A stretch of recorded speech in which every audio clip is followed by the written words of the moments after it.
polisi bernama Jenderal Vembo berusia kurang lebih 50 tahun, memiliki istri yang tak beda jauh umurnya. Istrinya yang bernama Aswati selalu terlihat cantik karena mendapatkan uang yang cukup dari suaminya untuk kebutuhan perawatan tubuhnya, bahkan sampai memiliki salon kecantikan pribadi. Sebagai petinggi polisi, Jenderal Vembo sering bepergian tugas di luar kota bersama beberapa ajudannya. Sedangkan istrinya juga banyak melakukan kegiatan sosial bersama ibu-ibu kelas atas di komunitasnya. Untuk menjaga sekaligus menjadi sopir pribadi untuk istrinya, Jenderal Vembo menugaskan seorang ajudannya yang bernama Brigjo.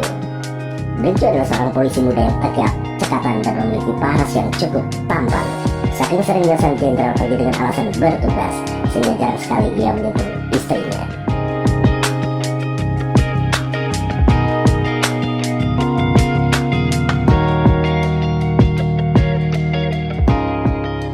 Singkat cerita, sang istri kemudian menemukan kabar sekaligus bukti yang kuat bahwa sang jenderal suaminya memiliki wanita simpanan yang jauh lebih muda dari dirinya. Ketika ditanya oleh sang istri dengan berbagai bukti, sang jenderal tak bisa lagi mengelak, sehingga terjadi keributan dalam rumah tangga mereka. Namun karena mengingat mereka adalah keluarga terhormat dan pernikahan mereka telah dikaruniai beberapa orang anak, maka mereka sepakat untuk tidak memperpanjang masalah. Meskipun sang istri masih tetap memendam amarah dan kecewa, sang istri Aswati tetap melanjutkan kegiatannya sebagai seorang istri dari jenderal.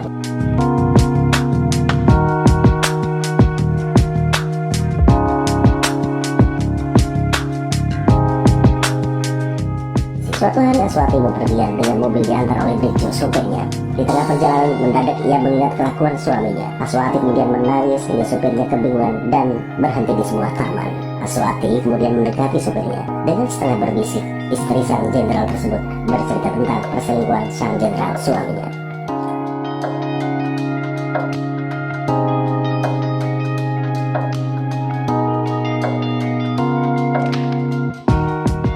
Karena larut dalam emosi, maka Aswati memeluk dan menangis sejadinya di dada Brigjo, sopir pribadinya.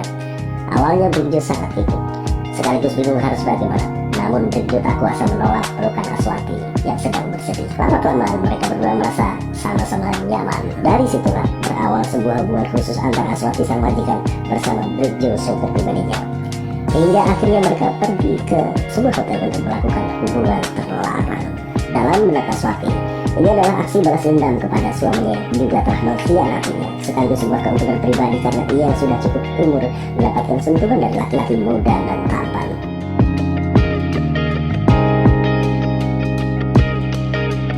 Sedangkan Brigjo yang masih lajang, selain juga terbakar nafsunya, juga tak kuasa menolak ajakan majikannya tersebut.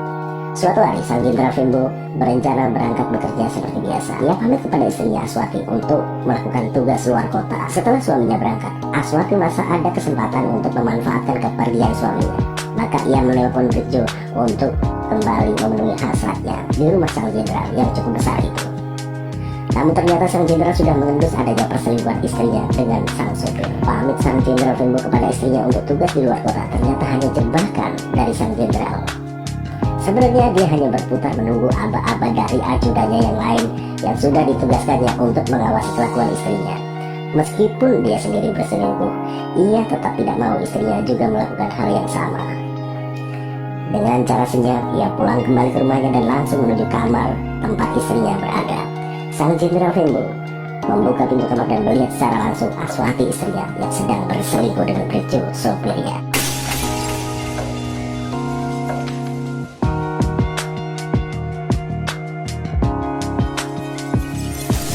Marahnya memuncak, sang jenderal bersama beberapa ajudannya yang lain menarik paksa Brigjo keluar ruangan. Sedangkan Aswati istrinya hanya bisa menangis saat melihatnya dan ia pun dikunci di dalam kamarnya. Di ruang tengah, sang jenderal menghajar habis-habisan Brigjo, sopir istrinya. Sambil terus mengumpat, sang jenderal dibantu beberapa ajudan yang meluapkan kemarahannya, melayangkan pukulan dan tendangan bertubi-tubi. Tak cukup itu saja, senjata tajam ia gunakan untuk menganiaya Brigjo hingga memar. Darah dan luka sayatan bersarang di sekujur tubuh Brigjo.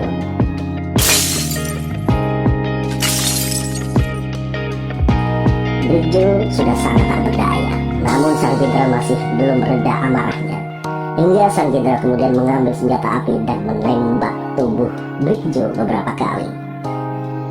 Akhirnya, Brigjo sang supir sekaligus ajudannya tewas tak bernyawa.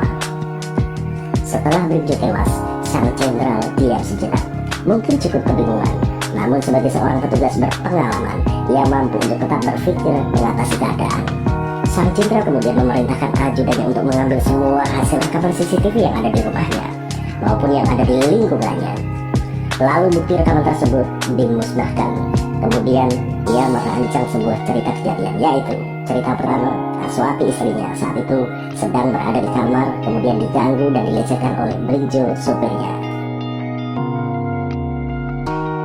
Yang kedua, ia memerintahkan kepada ajudan setianya yang bernama Eko untuk mengaku bahwa pada kejadian ketika Eko mencegah dan mengingatkan Brigjo, Brigjo marah dan menembaki Eko hingga terjadi baku tembak.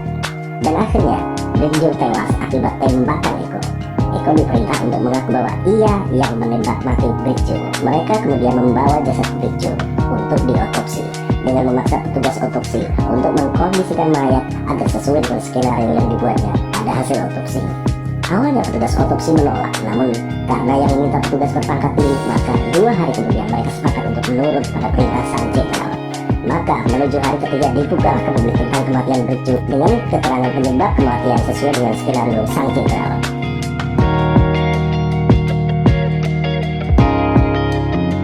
Awalnya semua berjalan lancar, namun ketika berita kematian Brigjo gempar, keluarga Brigjo dan masyarakat merasa ada banyak kejanggalan dalam peristiwa tersebut. Di antaranya, rekaman CCTV rumah petinggi polisi tersebut tidak ditemukan.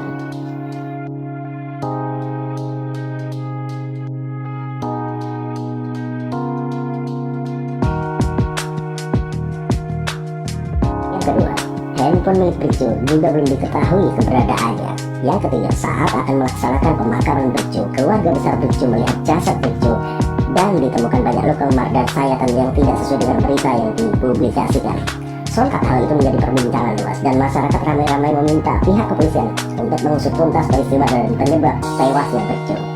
Akhirnya, sang jenderal dinonaktifkan dari jabatannya dan dilakukan pemeriksaan oleh petugas khusus yang ditunjuk oleh kesatuan. Kemudian, tamatlah karir sang jenderal Vembu.